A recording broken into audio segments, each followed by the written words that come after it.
ॐ भूर्भुवः स्वः तत्सवितुर्वरेण्यं भर्गो देवस्य धीमहि धियो यो नः प्रचोदयात् ॐ शान्ति शान्ति शान्तिः Namaskar, my dear friends. So, I am starting my third video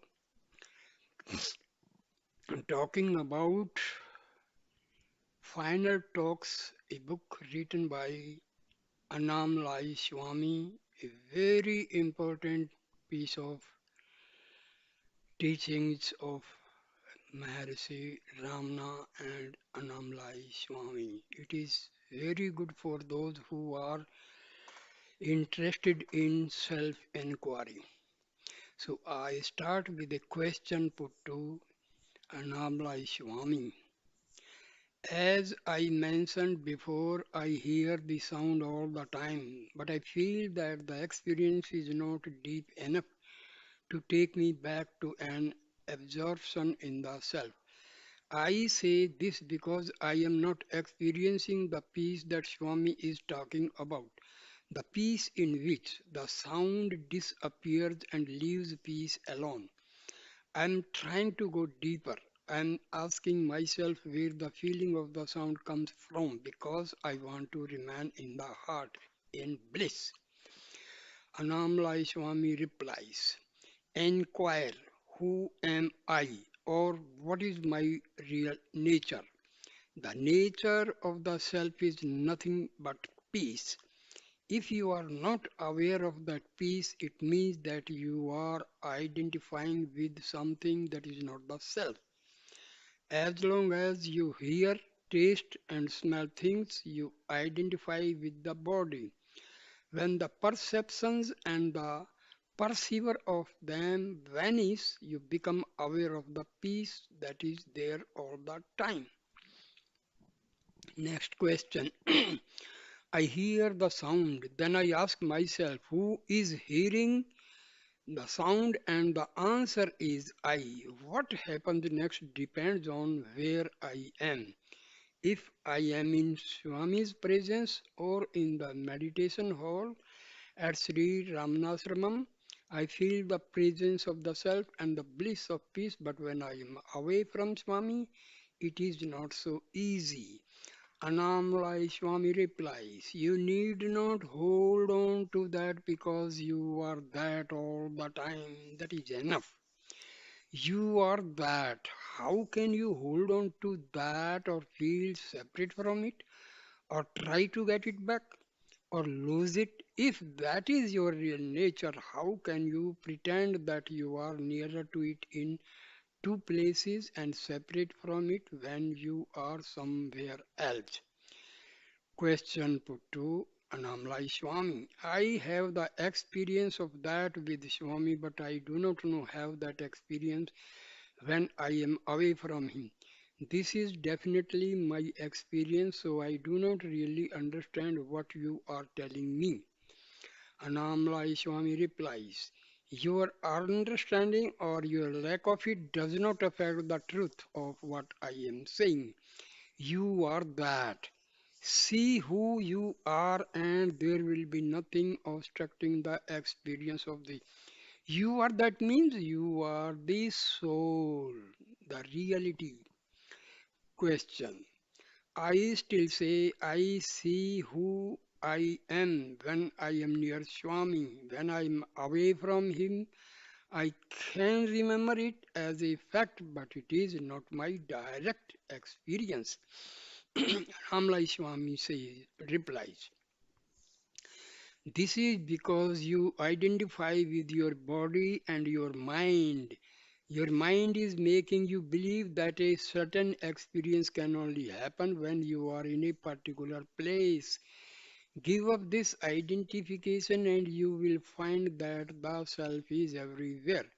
You will see it, know it, and be it wherever you go. Everything is Swami, including you yourself. So actually, we are all habituated to be slave to our ego and mind. Until unless we remove this hurdle of mind and ego, we have to experience the same problem as this devotee who is putting question. So we must be aware of our own self.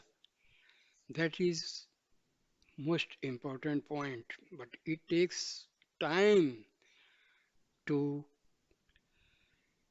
have this sort of awareness. Next question. How do I give up identification with the body, particularly when I am not in front of Swami? I keep practicing, but I don't have that experience. Annamalai Swami. Meditate, I am the self. So always have the feeling that I am the Atma, I am the self, I am the soul, I am the real consciousness. So you have to have this feeling all the time. If you do this, the idea that you are the body will go, I am the self is still an idea, and as such, it belongs in Maya along with all other ideas. But you can begin to conquer Maya by giving up utterly wrong ideas that bind you and cause you trouble. How to do this? Replace them with ideas that are a better reflection of the truth and which are helpful in leading you to that truth. If you want to cut iron, you use another piece of iron. In battle, if someone shoots an arrow at you, you shoot one back. In Maya, if the arrow of a bad idea comes speeding towards you, dodge it, don't let it stick to you, or you will end up in pain. Then, in retaliation, fire back the arrow, I am the self, at the place where the wrong idea came from. Sadhana is a battlefield. You have to be vigilant. Don't take delivery of wrong beliefs and don't identify with the incoming thoughts that will give you pain and suffering. But if these things start to happen to you, fight back by affirming, I am the self, I am the self, I am the self. These affirmations will lessen the power of the I am the body arrows, and eventually they will armor plate you so successfully the I am the body thoughts that come your way will no longer have the power to touch you, affect you, or make you. So this fight all takes place within Maya because in reality you are peace and peace alone. But while you are suffering in Maya, you can use these thoughts as a means of ultimately conquering it. See, I am the body. Consciously, you may not know, but in the subconscious mind, this this is, embedded completely in our subconscious mind in a very subtle way without our knowing.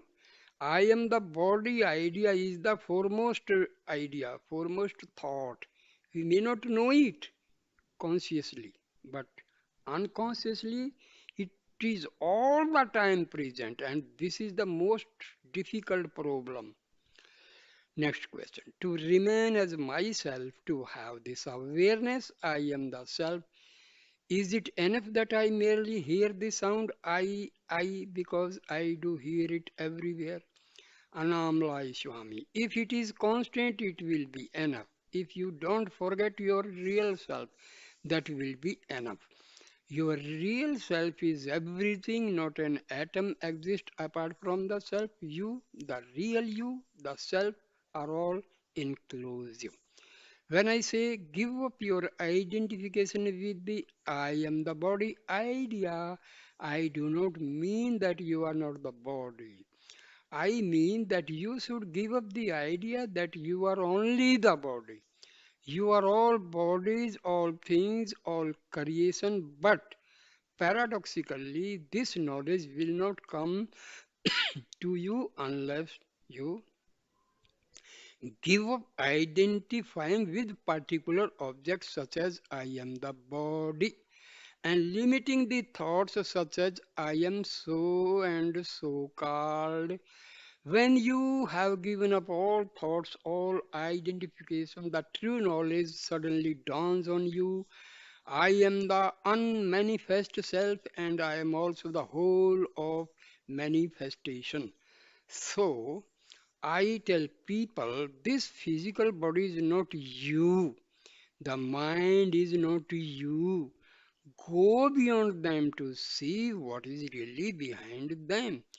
This is done to make people give up their incorrect limiting ideas so they can have a direct experience of what is truly real. I'm asking people to be aware of the rope of reality instead of being confounded and led astray by the mental illusion of the snake. Question. This I thought seems to vibrate at the same speed as the sound and the feeling of I. So when I think I, it reminds me of the sound. This seems to happen by itself. But afterwards, I need to think I to remind me of this vibration that is going on. Annamalai Swami replies, since you forget your real self, the only way is to go back to your real self. If you keep the light on all the time, darkness cannot enter your room. Even if you open the door and invite it to come in, it cannot enter. Darkness is just an absence of light. In the same way, mind is just a self-inflicted area of darkness in which the light of the self has been deliberately shut out.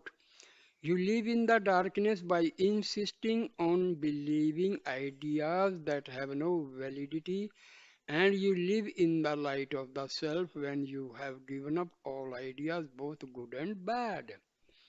Question put to Annamalai Swami.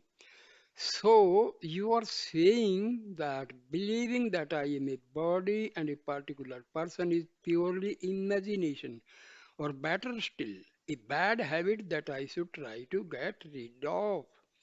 Annamalai Swami replies, correct. This habit has become very strong because you have reinforced and strengthened it over many lifetimes. This will go if you meditate on your real self. The habit will melt away like ice becoming water. Next question.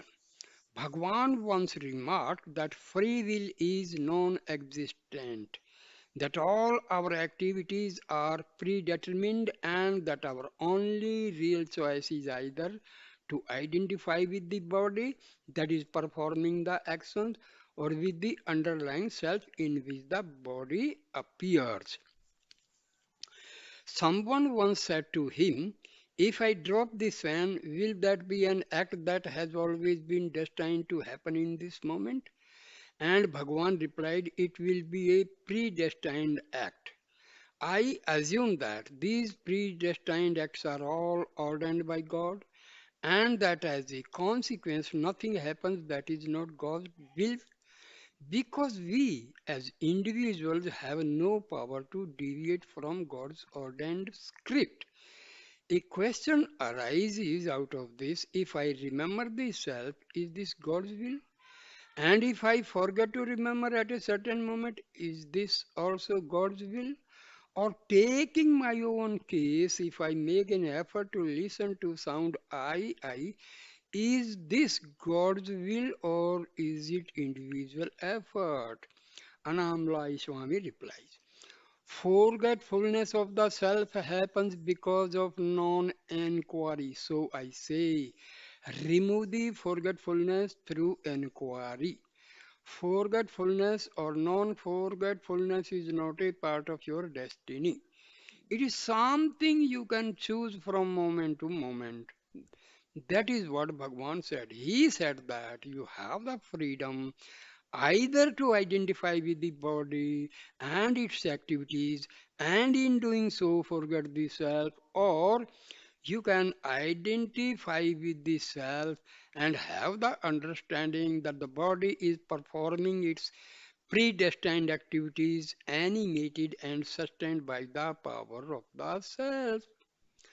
If you have an oil lamp and you forget to put oil in it, the light goes out. It was your forgetfulness and your lack of vigilance that caused the light to go out. Your thoughts were elsewhere, they were not on tending the lamp. In every moment, you only have one real choice to be aware of the self or to identify with the body and the mind. If you chose the latter course, don't blame God or God's will or predestination. God did not make you forget the self. You yourself are making that choice every second of your life. Annamalai Swami. A question put to Annamalai Swami. In Swami's book, someone asked him, I am making decisions, but I don't feel that I am making these decisions. It is just my destiny or divine will. You answered him by saying that this was correct, but now you are saying that whether or not one does self inquiry is nothing to do with destiny at all. Annamalai Swami, the self is always present. Nothing obstructs your awareness of it except your self inflicted ignorance. Our efforts, our sadhana are directed towards removing this ignorance. If this ignorance is removed, the real self is revealed. This revelation is not part of destiny. Only the other bodily activities are destined. Okay. Next question. So my inner life is my own responsibility. I cannot blame Bhagwan if I am not remembering myself. Annamalai Swami replies. Bhagwan is always present inside you and in front of you. If you don't cover the vision of Bhagwan with your ego, that will be enough. The ego is the I am the body idea. Remove this idea and you shine as the self. That is the only thing you need to do in this life. The various events of your life, all the things that are going to happen to you, they are all destined. If you don't want them to happen, they will still occur even if you try to avoid them. And if you want things that are not in your destiny, they won't come to you. There is no point worrying about the outer events of your life because you can exercise no control over these destined activities. Your responsibility in this life is to see who you are, not to rewrite your life script. Next question. I can therefore blame God, destiny, or Bhagwan for everything that happens to me in this world. But at the same time, I have to assume responsibility for everything that goes on inside me. Annamalai Swami replies, correct. This Bhagwan you speak of is not a body, a person who existed at some time. All is Bhagwan, all is Ramana. There can be no mistake in following Bhagwan's path because Bhagwan is like an eternal light that is always burning, a grace that is always giving. To be aware of Bhagwan is to be aware of this inner truth. If you are not aware of this Bhagwan, it is your responsibility, not his. He is not hiding from you, you are hiding from him. He does not think that he is separate from you. It is you who believe that you are separate from him. Next question. The outside world is a miserable, confusing place. There is not much going on there that helps us to remember who we really are.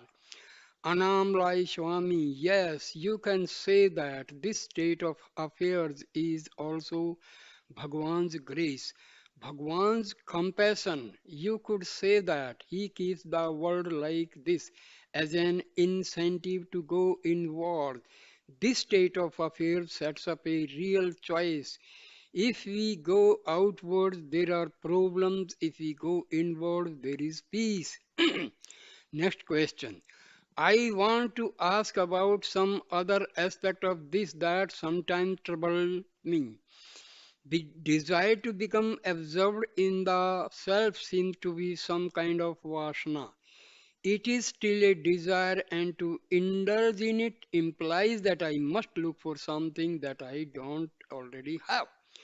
With this attitude, I then feel that I am setting up enlightenment as some kind of future goal and not as something that is here and now. There is something very dualistic in this attitude, and I am sometimes get the feeling that I am not accepting Bhagwan's will for the present moment. If I am looking for something that is not here and now, Annamalai Swami replies, this desire is not counterproductive. The desire for enlightenment is necessary because without it you will never take the necessary steps to realize the self. A desire to walk to a particular place is necessary before you take any steps. If that desire is not present, you will never take the first step when you realize the self that desire will go. Next question. Though I know that the self is changeless, it seems to me that my experience of it is different in different moments. Sometimes it is more intense, deeper. The peace and the bliss are felt more intensely at certain times. The mind wants more peace, more bliss. It is not content with merely because or feeling. The aham sapurna, the I emanation. Is this creating a problem for me? Is my desire to keep going with my sadhana correct? In each moment, I am having some experience of something that does not change. I am either hearing or feeling the aham sapurna. But always there is this desire to go deeper or to be feeling more peace, more bliss. I am not satisfied with experience I am having. Is this desire to do more sadhana a good desire or is it interfering with self awareness? Annamalai Swami replied, your ultimate need is to get established in the changeless peace of the self. For this, you have to give up all thoughts. If this has happened to you, nothing more is needed. If you are in the real state, there will be no wants, no desire to push on to some other state. In realization, there will be no desire for anything else and no doubt about whether anything is needed. This final state is just peace. There are no desires and doubts there. Question put to Annamalai Swami. I am not experiencing the peace that Swami is talking about. I must therefore need to do something more. Annamalai Swami replies, see who you are. That is the only advice I can give you. You are peace. Be that peace, and there will be no hankering for anything else. Question is put. The problem seems to be asking for that peace, desiring it. Annamalai Swami. The one who is asking is not you. The thoughts that come and go are not you. Whatever comes and goes is not you. Your reality is peace. If you don't forget that, that will be enough. The subject of this conversation is a verse that Bhagwan wrote in 1913. It originally appeared in Sri Ramana Gita and was later incorporated into Ulladu Narpadu Anubandham, the supplement to 40 verses. In the interior of the heart cave, Brahma alone shines in the form of the self with direct immediacy as I enter into the heart with questing mind or by diving deep or through control of breath and abide in the self. Next question says, in Ulladu Narpadu Anubandham, Bhagwan mentions the three paths self enquiry, observation of breathing, and diving within the heart. Could you please say something about this diving? What is, how it happen? Annamalai Swami replies. The result of the following these three paths is the same self-realization. And it can also be said that the three paths are also the same. Although at first sight the description of them makes it sound as if three totally different techniques are being described. Bhagwan said, do self-inquiry, find out who you really are. When you are totally absorbed in this problem, this inquiry will lead you to the self. Some people, though, said that they found this very hard, or they said that this method somehow did not appeal to them. Bhagwan would sometimes tell such people to watch the breath to see where it arose. Bhagwan always maintained that mind and breath arose in the same place, so focusing attention on the source of the breath is really the same as focusing attention on the source of the mind through self inquiry. The third option is diving within. This is not a separate path, it is just another description of what happens when you follow self inquiry or when you find the source of the breath through intense observation. Diving within means putting your whole mind on the self. When the one pointed intensity to discover the self is there, diving in happens and mind goes back to its source and merges there. Question. So there is no special method for diving within, it happens by itself. Is this true? Annamalai Swami says, it does not happen by itself. You have to go on making an effort until the point where you become totally effortless. Up till that moment, your effort is needed. The mind only gets dissolved in the self by constant practice. At that moment, that I am the body idea disappears just as darkness disappears when the sun rises. Question. I have read several books about the practical side of Bhagwan's teachings. Moni Sadhu wrote about the eye current. Osborne wrote about a current that is not physical but which can be felt physically. My understanding is that these writers were describing a current of some sort that helps sadhakas to be aware. It is said in these books that it can be felt very strongly. What is this current? Is it a special grace of Ramana or is it common to all paths? Annamalai Swami replied, Ramana and other gurus only show us the way. We have to walk on the path ourselves to realize the truth. If you want to go to America, having someone tell you where it is and how to get there will not magically transport you to that place. You have to go to the airport and get on the plane yourself. You have to carry out the instructions the Guru has given you until you realize the truth for yourself. Grace takes us to the Guru. Grace shows up the way home by guiding us in the right direction. But we still have to do the work ourselves.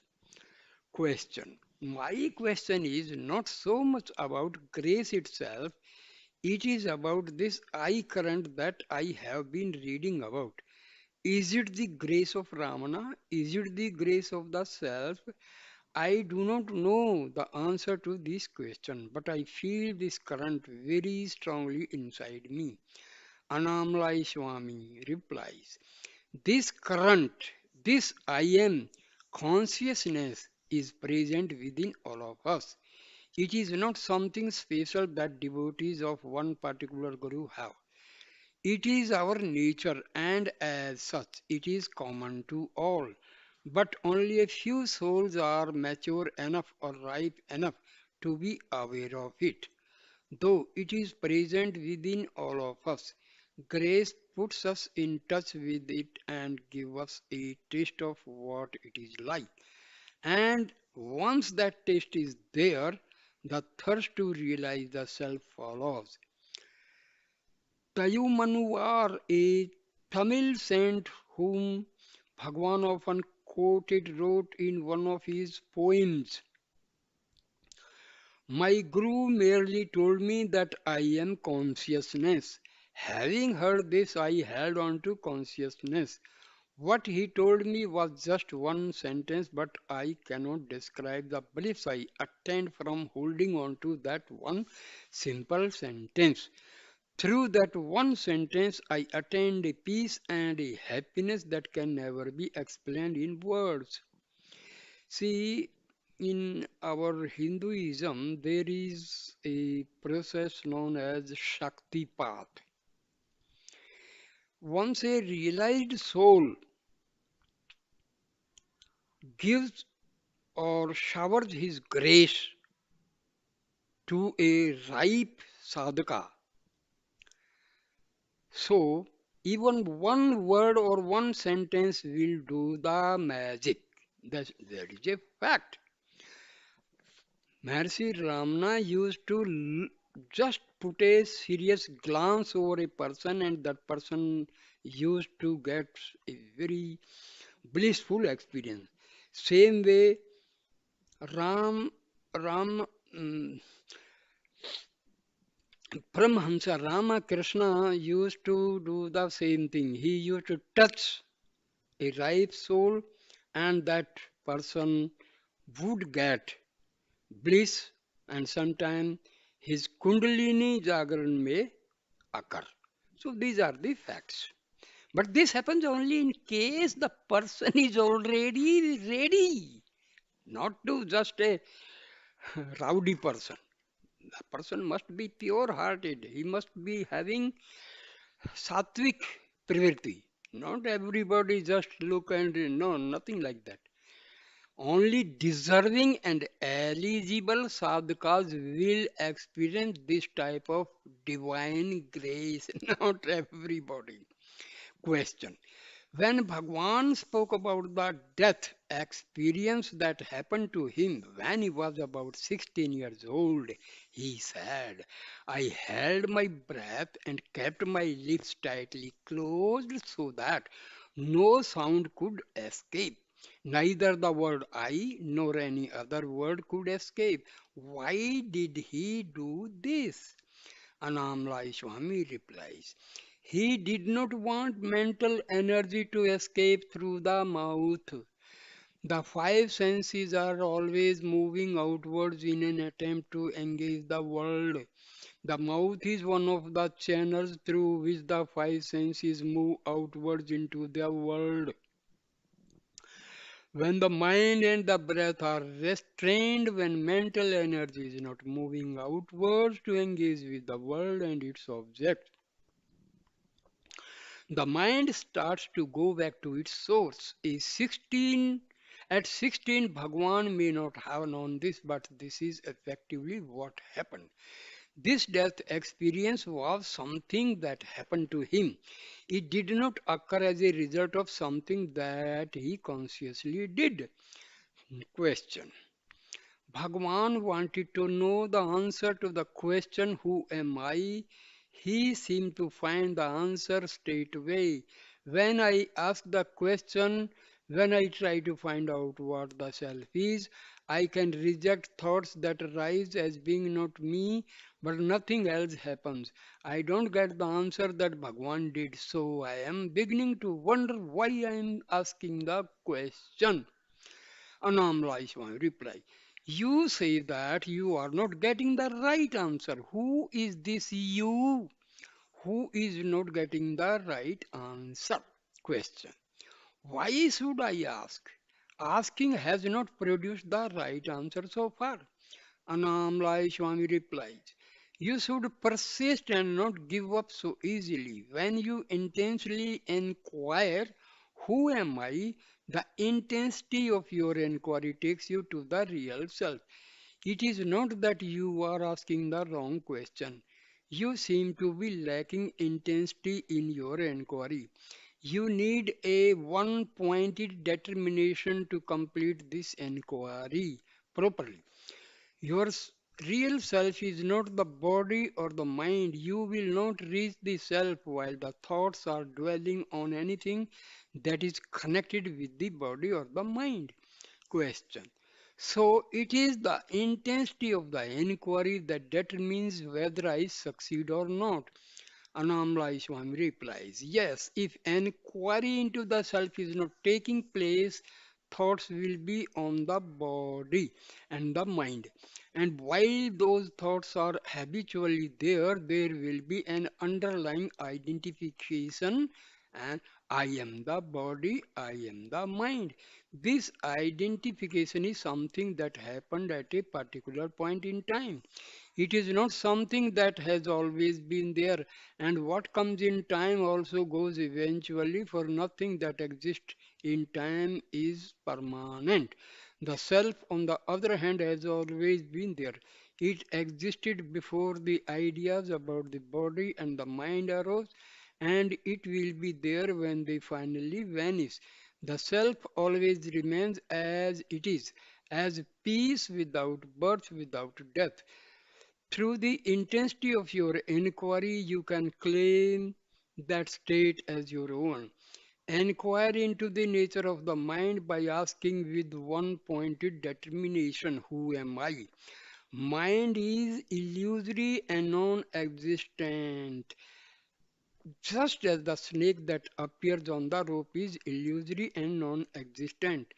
Dispel the illusion of the mind by intense inquiry and merge in the peace of the self. That is what you are, and that is what you always have been. Next question. Has Swamiji realized the self? Annamalai Swami. Yes, but this is sometimes a strange question to answer. It is like having somebody ask you if you have become a human being. You are always a human being. You did not have to do anything to accomplish it. You are self evidently a human being, so much so it is strange to field questions about it. Question. It is not self evident to me. Annamalai Swami replies. Then find out who you are. Question. How does one find out who one is? Annamalai Swami. You will find out by constantly doing self inquiry. Ask yourself, am I the body? Am I the mind? When self inquiry is deepened, you understand who you are. Question. How long did it take for Swamiji to find out? Annamalai Swami replies, if one is mature, one can realize it in this moment. If one is not mature, one has to take up sadhana to make oneself receptive to the truth. Question. Which category were you in, Swamiji? Replies Annamalai Swami. I served Bhagwan for more than 12 years. After that, I came to this place because I wanted to be more established in the self. After several years of sadhana, I realized the self. Question. Is Swamiji totally established in the self? Annamalai Swami says, yes. Question. What happens in your deep sleep state? Is it the same as when you are awake? Annamalai Swami replies, yes. Question. I have heard that when people came close to Ramana Maharshi, they could feel a penetrating peace. As I sit here in the presence of Swamiji, I feel nothing. Why is this? Annamalai Swami replied. Not everyone felt peace in Bhagwan's presence. Madhava Swami served Bhagwan as his personal attendant for many years, but he claimed he felt no peace there. He used to have the same complaint as you. In his later days, he would say people are saying that whenever they are in the presence of Bhagwan, they feel tremendous peace. But when I go inside Bhagwan's hall, it is like hell for me. I am telling you this because the answer to your question is whether you feel peace or not in a jnani's presence depends on your maturity. People who are mature are sensitive to the Jnani's presence. Such people will immediately experience peace when they come into the presence of a Jnani. Others have to wait. Birds that are ready to bloom open when the sun's rays falls on them. Those that are not ready have to wait. Question. In other words, is it because of my immaturity that I am not able to feel peace in the presence of Swamiji? Annamalai Swami replies, don't make this kind of judgment about yourself. Don't think that you are not mature. If you hold on to this kind of thought, this will be a hindrance to your realization because the truth is already within you. Question. But Swamiji just said that if a person were mature, he would be able to feel peace in the presence of a realized soul. Annamalai Swami replies, maturity and immaturity belong to the mind. You are not the mind, you are already the self. Question. Are there differences in degree of realization of the self? For example, Ramana was widely acclaimed as a Sadguru. Is your understanding the same as Ramana's? Annamalai Swami replies, you see a big lamp before you. Your own lamp is unlit. So you bring your lamp to the lamp which is already burning.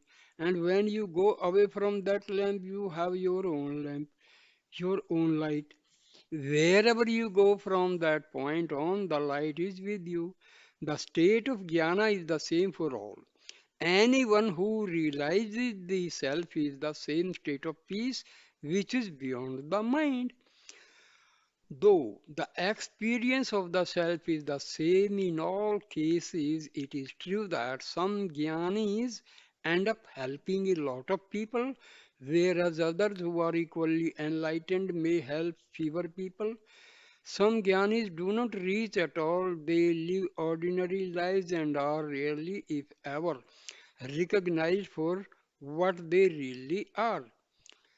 Water can be in a well or it can be in a lake. It is the same water, but one source can quench more thirst than the other. A small lamp can light up a room, whereas a big one can light up a whole street. Bhagwan was one of those big blazing lights that could light up a large, huge area. He guided and brought light to many people. Question. Swamiji is saying that some jnanis are big lamps and that others are small. Do the small lamps become bigger or do they always remain the same? Annamalai Swami. Whichever light you go to, the light is always the same. This business of the lamps is just an example. What I am trying to say is only a few people have the capacity to guide a large number of people towards the truth. Realizing the truth is one thing, but guiding others towards it is something else. All jnanis are not equally capable when it comes to guiding others. Question. But my question was, do the little lamps become big lamps or are they always destined to be little? A devotee of Annamalai Swami who was clearly irritated by this line of questioning then interrupted and asked, why are you repeating the question? Have you just come here to test Swami's state? Annamalai Swami Reply. This kind of questioning will not help you to realize the self. Questions such as these will disappear if you have a strong desire for realization. Your mind will then not be occupied with such thoughts. You can ask me many questions and I can give you any number of answers. We could go on like this for hours, but neither your questions nor my answers would give you any kind of contentment. Having such questions in your mind will not lead you to an experience of the self. I would advise you to question yourself who is asking the question and who is getting the answer. If you have this attitude towards your doubts and your questions, your quest for their source will lead you to back to the self. In that place, there are no questions and no answers, there is only peace. Question. I want to ask one last question. What is the significance of Arunachala? Last night was full moon. So many people went round the hill. I also went. Annamalai Swami replies, it is not an ordinary hill. It is not like other hills in the world. It is a spiritual hill. Those who associate with it feel a magnetic pull towards the self. Through it is in the form of a though it is in the form of a hill, it has the full energy of the self. Seekers who come to this place with the intention of realizing the self can be much benefited by going round the hill. Walking round the hill can help you a lot with your sadhana. There is water everywhere under the ground, but there are some places where it is easier to get at. Likewise, the self is everywhere. There is no place that is without it. But it is also true that there are certain places, certain people around which and around whom the presence of the self can be easily felt in the proximity of this hill. The presence of the self is more powerful and more evident than anywhere else. However, the great glory of this hill cannot be explained in words. One has to experience it oneself. We often say, I slept happily, but if someone asks, you explain in words the happiness you felt in that state, what can you say? You can experience it, but you cannot really explain it. This is how the self is. You can experience it, you can become it, but you cannot explain this state through words. The same thing can be said about this hill. You can experience it, but you cannot explain it in a satisfactory way. In Indian mythology, we have a fulfilling tree. If you find this tree and tell it what you want, your wish will be granted. Arunachala also has this reputation. That is why so many people come here on a full moonlight and walk around it. But very few people come here and ask for enlightenment, for undisturbed peace. All beings are ultimately searching for undisturbed peace. But who asks for it here? If you are ready to receive peace, Arunachala can give it to you. This peace is already within us, but people don't appreciate this, so they go looking for it all over the place in external locations. Question. Is it faith in Arunachala that produces results, or is it there some inherent power here that is independent of my belief in it? Annamalai Swami. You can say that Arunachala is a light. It shines whether you believe in it or not. If you go near a lamp, it will shine on you whether you believe in it or not. Arunachala is the light of the self, and the light of the self will continue to shine even if you refuse to believe that it is there. Question. In Arunachala, the only place that is like this, or are there other places? I have heard that there are powerful places in the Himalayas. Annamalai Swami replies, Bhagwan himself said that Arunachala is greater than all other religious places. There are other holy places, powerful places in the world, but none has the power of Arunachala. Bhagwan has written about this in his verses. There is a huge amount of Shakti, spiritual energy here. We can take as much as we want, but no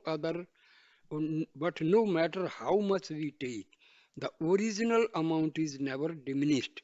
It is an inexhaustible source. Even before Bhagwan came and lived here, there were innumerable sages who had discovered the power of Arunachala for themselves. Many came here, realized the self, and attributed their realization to the power and grace of this mountain.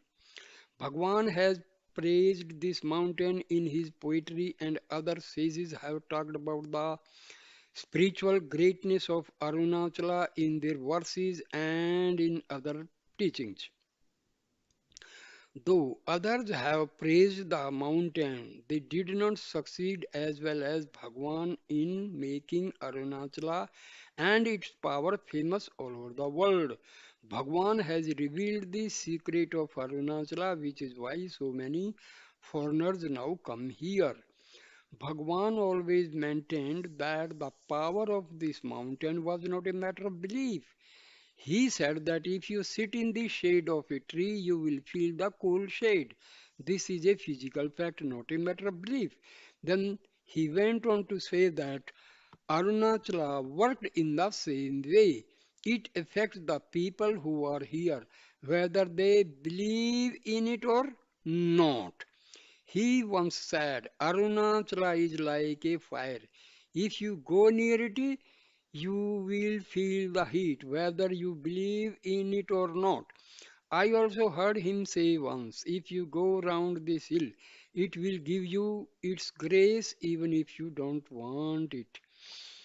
Question. I read somewhere that Bhagwan said that Gyanis have the power to link the individual mind to the Supreme Self. Annamalai Swami. Yes, a big ship can carry many people to the other side of the ocean, and a small ship can carry only a few people. Question. And some Gyanis don't carry anywhere at all. Annamalai Swami. These Gyanis who don't have disciples don't appear to be helping anyone. But their power, the power of their realization, is having a beneficial effect on all beings. It is true, though, that some Gyanis pass away without teaching anyone directly. Lakshmi, the cow, and the Bhagwan's mother are examples of this. Bhagwan once said that one Gyani living on this earth is a tremendous help to all people. Annamalai Swami, yes, yes. Question. I want to ask Swamiji about his own experience. Was his own experience a single event, an explosion of knowledge, or did it happen more gradually in a more subtle way? Annamalai Swami replies, it was my experience that though through continuous sadhana I gradually relaxed into the self. It was a gradual process. Question. So it is not necessarily something that happens with a big bang. Annamalai Swami replies, it is not something new that suddenly comes. It is eternally there, but it is covered by so much. It has to be rediscovered. Question. But do some people explode into that? I was with a man this morning who claimed to be realized. He came here. Do you remember him? He said he had an experience of exploding into it and that the experience of the self, he says, stayed with him ever since 1982. Annamalai Swami replies, laughing. If he says, I don't know myself, or if he claims I have known myself, both are statements to laugh at. Because you are that. You can be that, but there is nothing to say about it. If somebody says, I am a jnani, I am an enlightened person, then who is claiming that? Question. Yes, exactly, very good. Can I ask another question about my inquiry? I have been having small little glimpses, especially during sleep, of having no thoughts. There have been other glimpses in the most unlikely places. In Lucknow, which is a big city, with people yelling and screaming everywhere. I was cycling down a crowded street when I suddenly felt the peace of the self that was underlying everything. I could feel the self, or at least it was an experience that I thought I must have been the self. There was a stillness and a silence in the midst of these utterly chaotic conditions. At other times, the pendulum swings the other way, and I feel completely lost in my mental world and in the chaotic outside world. I feel a little confusion about the process and the techniques of self inquiry, so much so I have to go back to reading Ramana's teachings on the subject again and again until the confusion leaves me. I would like Swami's comments on this. I know that there is nothing new that I can say about it. I know that I have to continue with self inquiry. Annamalai Swami replies, constant meditation is the only way. If you bring the light into your room, the darkness immediately goes away. You have to see that the light is not put out. It has to be continuously burning so that there is no darkness. Until you get firmly established in the self, you have to continue with your meditation. Doubts take possession of you only if you forget yourself. Question. My doubts are not my only problem. I find that my yearning for the self is not very strong. This bothers me quite a lot. Anamlai Swami. When you forget the state of being yourself, then is the time to inquire. Who forgets the self? Who is in doubt? Who is having the confusion? Inquire in this way. Discard all that is not you and come back to yourself. Question. Sometimes I am overpowered by self-doubt. Anamlai Swami. If the meditation is not continuous enough, the other part of the mind becomes predominant. You have to overpower this mind that is taking place away from yourself by repeatedly doing this self enquiry. When you churn curd and separate butter and buttermilk, they will not become one again after they have been separated. If you take milk from the cow's udder, it will never go back into the cow again. In the same way, if you become established in the self, you will never go back into ignorance. So, this is the way. Question. When I do have these self doubts, the yearning or the desire to know myself does come quite strongly, but at other times it is not there so strongly. What do you think about this? Anamra Swami replies, whatever may be happening, inquire to whom all this happening. Whatever may be happening, inquire to whom is all this happening. Do this and go back to yourself, which is peace. Question. I thought this yearning was a plus point in my favor. Is not it a help to have this yearning? Anamlai Swami. If the intensity to know yourself is strong enough, the intensity of your yearning will also take you to the self. But still, question. But still, I must keep up with the inquiry. Anamla Swami says, if you remain in the self, inquiry will not be necessary. If you move away from the self and go back to the mind, you then have to inquire again and go back to yourself. Question. To whom does this intensity to realize the self arise? It has to arise to the I that ultimately has to disappear. Annamalai Swami replies, who is this I? It is neither the body nor the mind. If you remain as the self, there is neither body nor mind. So, what is this I? Inquire into it and find out for yourself. When you see the rope, what happens to the snake? Nothing happens to it because there never was